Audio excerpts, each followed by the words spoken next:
और बात तेरे काम न आवे, तू संतों शरण लाग रे।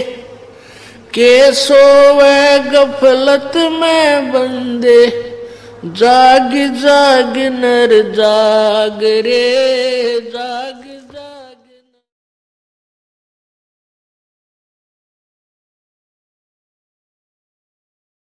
कई भक्त कहते हैं जी हमें मेरे 3 दिन मंत्र ना जपा, मैंने 4-5 दिन मैंने नाम नहीं जपा। क्यों नहीं जपा? कि टेंशन हो गई थी। अब भले आदमी टेंशन तो हो जा, खैर टेंशन भी हो जा, लेकिन भगवान की भक्ति भी अपना करता रहे दुखी सुखी हो गए। उस टेंशन को भी पड़ी रहेगी, लेकिन मंत्र भी थोड़ा बहुत कर लेना चाहिए, छोड़ना नहीं चाहिए। अब ये तो मंत्र इस काल ने तो इतनी टेंशन कर रखी है इस प्राणी के साथ में, गिनती है को ना। घर में को वासनी हो जाए तो टेंशन, और छोटे मोटे व्यवसाय में 100 घाटे बांधे हों उसमें टेंशन, पता नहीं कितने प्रकार की समस्याएं हमारे जान में डाल रखी है काल ने। काल का ये उद्देश्य है कि ये भक्ति ना करें। जब इनको मनुष्य शरीर प्राप्त हो तब तो इनमें इतनी टेंशन भर दी या विकार भर दिए, कोई घुट्टी लावे, कोई जुआ खेला, कोई दारू पीवे, बीड़ी पीवे, सिगरेट पीवे, कोई 2 नंबर के काम में, कोई कोठी बनाने के काम में, यानी को इनको सबको ऐसा व्यस्त कर रखा है कि फुर्सत है को ना। और फिर अब ये है भक्ति का समय आ गया, अब ये भक्ति युग आ गया, भक्ति का काल आ गया, समय भक्ति काल, बिचली पीढ़ी आएगी। और इसमें काल ने कति पूरा अंगा ला दिया। ऐसे ये टेक्निकल जो ना ऐसे बना दिए इलेक्ट्रॉनिक इंस्ट्रूमेंट, जैसे mobile phone, TV, satellite, internet, कि ये जीव जब भी आंख खुले रात में या तो मोबाइल में बकवास देख ले, या सामने टीवी रिमोट से ऑन, उठ कर भी ना जाना, रजाई में पड़ा पड़ा ऑन कर ले, उसमें नाचने गाने बकवास सुन ले। यानी भक्ति से कोसों दूर रहे ये प्राणी। अब इसने कितना कुछ, अभी 20-30 वर्ष से आप देख रहे हो कितना कुछ साइंस ने तरक्की कर दी, या काल गिवन है, इस काल ने दे रखी है। और परमात्मा ने भी ये समय इसीलिए चुना था कि अब ये जो साइंस के इंस्ट्रूमेंट हैं ये हमारा काम आएंगे। एक जगह बैठे और लाखों करोड़ों जगह टीवी में परमात्मा की महिमा को घर बैठे सुन सका करोगे। हम इनमें बकवास क्यों देखेंगे? हम भगवान देखेंगे, परमात्मा की चर्चा सुना करेंगे, तो हम इसका सदुपयोग करेंगे। तो पुण्यात्माओं, ये परमेश्वर कहते हैं जिन हर जैसा सुमरिया अर्ता को तैसा लाभ, ओसा प्यास न भाग ही जब लग दसैनी आब। जिन्होंने जैसी भी भगवान की भक्ति की है उनको उतना ही लाभ अवश्य मिलेगा। और ओस पीने से प्यास नहीं बुझती, ओस चाटने से प्यास नहीं बुझती। प्यास बुझेगी गट गट गिलास पीने पानी के गिलास पिया जब प्यास बुझेगी। तो हम पहले क्या करते थे, दान धर्म कितना करते थे, 2 रुपये चढ़ा दिए को 5 मुश्किल थे, 10 चढ़ा दिए तो बड़े खुश होया करते थे। या 100 रुपये का प्रसाद बांट दिया हनुमान जी के मंगलवार ने, तो ये हमारी पूजाएं थी। तो ये तो हम ओस चाट रहे थे। और अब आप देख रहे हो पाठ के पाठ करवाए जा रहे हैं, भगवान के हवन के लिए जोत के पैसे, जो जोत का घी दान किया जा रहा है, ये गिलास के गिलास पिए जा रहे हैं और इनसे प्यास बुझेगी। कोई पाठ करवा रहा है, कोई वैसे गुप्त दान, खूब वैसे दान दे रहे हैं, तो ये गिलास के गिलास पानी के पिए जा रहे हैं, इनसे प्यास बुझेगी, इनसे आपको पूर्ण लाभ होगा। और सतभक्ति मंत्र करेंगे, आजीवन मर्यादा बढ़ेगी। अब ये टेंशन तो काल ने या पैदा कर रखी है कि भक्ति ना कर सके, लेकिन इन टेंशनों में ही आपने भक्ति करनी पड़ेगी। चाहे रो के करो, चाहे खुश होकर कर लो, दुखी होकर कर लो। मान लीजिए कोई घर का सदस्य उपदेशी नहीं था, उसकी मृत्यु होगी। दुख तो बहुत आता है, क्योंकि हमारा एक हमारे अंदर एक ऐसी व्यवस्था बन गई, हम रह नहीं सकते, रोना भी पड़ेगा, भाई खूब बुरा हाल विलाप भी करेंगे, लेकिन फिर भगवान भी फिर याद रखे, परमात्मा ये क्या ले गए इतने देर, उन बातों ने ध्यान रखे कि ये क्या लेके गया। अगर हम ये भक्ति कर रहा होता, परमात्मा इसको जीवन दान भी देता है, इसकी आयु भी बढ़ा देता है, यदि सत भक्ति करता था।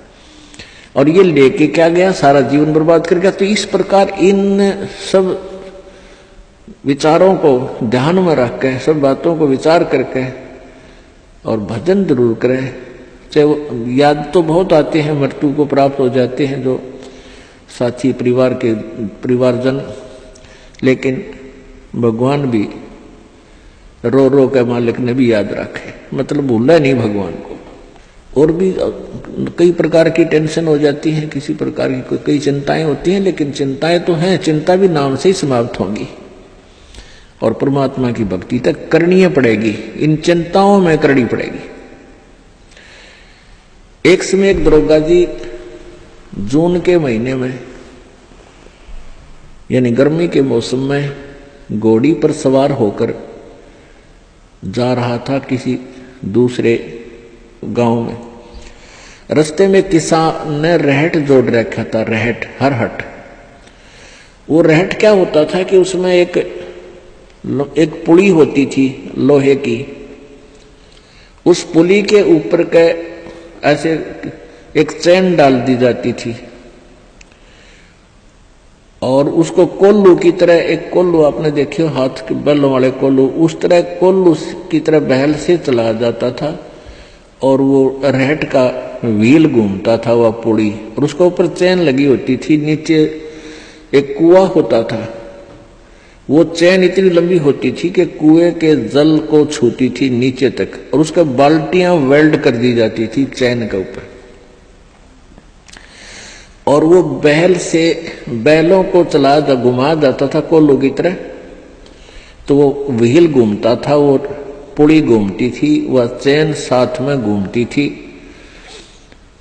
और नीचे से पानी आकर के खेतों में डलता था और खाली बाल्टियां वापस चली जाती थी और भरी बाल्टियां चैन के साथ ऊपर आती थी, ऐसे चलती थी। तब वो पानी खेतों में सिंचाई के काम आता था। तो किसान की घोड़ी को प्यास लगी, किसान को भी प्यास लगी।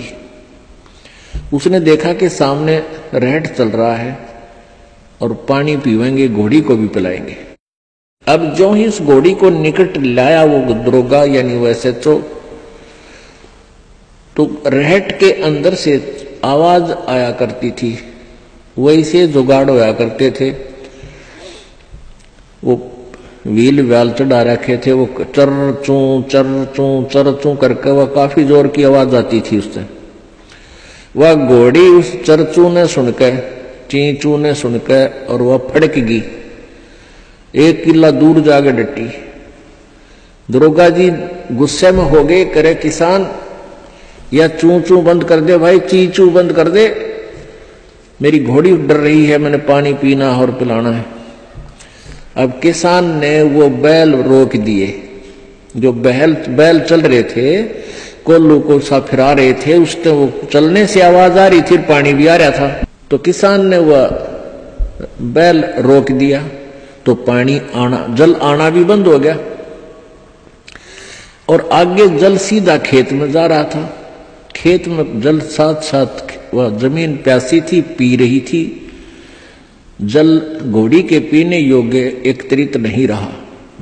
घोड़ी निकट आई, जल था नहीं। दरोगा जी ने कहा कि एक किसान जल निकाल।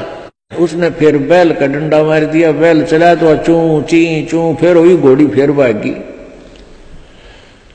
वो किसान को उसने कहा, दरोगा ने गया चू चू बंद करवा, ची चू बंद कर। उसने फिर बैल रोक दिया, वो फिर घोड़ी लिया, पानी पाया नहीं। तब वो किसान बोला, दरोगा जी इस ची चू में पी गए तो पी गए ना, दोनों मरोगे तुम। तो ये ची चू में ही पीना पड़ेगा ये जल, राम नाम का भाई। जब राम नाम बंद कर दिया तो भक्ति गई, वह चू चू तो फिर फायदा क्या हुआ, वह टेंशन तो सह से भक्ति और बर्बाद होगी। तो इस ची चू में पानी पीना पड़ेगा, जल पीना पड़ेगा भाई, हिम्मत रखो। और एक दिन परमात्मा ऐसी कृपा करेगा या ची चू भी बंद हो जाएगी, क्योंकि परमात्मा के नाम से सब दुख दूर होते हैं। कबीर 5 पहर धन दे गया और 3 पहर रया सोए, 1 पैर हरि ना भजा फिर मुक्ति कहां से होए। 8 पहर 24 घंटे को 8 पहर में, पहले 8 पहर होती थी 24 घंटे की। अब परमात्मा कहते हैं तो 1 पैर में 8, 1 पैर में 3 घंटे हो गए। तो परमात्मा कबीर जी ये बताना चाहते हैं कि 3 पैर तन धंधा करया 15 घंटे, 5 पैर तो 3 पैर तो सो गया, यानी 1 दिन रात टोटल पूरा कर दिया। और 1 पैर हरि ना बजा, 3 घंटे भी भगवान को नहीं दिए तूने। 5 पैर धन दे गया, 3 पैर रया सोए, 1 पैर हरि ना जप्यो मुक्ति कहां से होई। यानी टोटल 3 घंटे परमात्मा ने बता दिए कि पूरे 24 घंटे में 3 घंटे आप भगवान के भजन में अवश्य लगाओ। और उनका ये नहीं है कि स्पेशल एक जगह बैठ के लगा लो, बहुत समय होता अपने पास। जैसे आप जी कोई मजदूरी के लिए जाते हो, घर से वहां तक घंटा 1 लगे, मालिक का सिमरण करता जा। बस में बैठकर जा रहे हो कहीं काम, बस वहां भक्ति करें। खेतों में जा रहे हो, खेतों से घर से लेकर वहां तक जो खूब भक्ति करे, अपना मंत्र ने याद रखे। और बहुत से ऐसे कार्य हैं जो काम करते करते भी हम भगवान की भक्ति कर सकते हैं। जैसे खेत में आली हल जोतता है, हमने देखे पहले ही आली में लक्ष्मी चंद की रागनी गाए जाते, हल भी जोड़े जाते। तो आप भगवान की भक्ति भी करे, कभी आरती करने लग जाए, कभी भगवान की वाणी बोलने लग जाए, कोई फिल्मी गाने गावे है, कोई और बकवास सोच रहा है।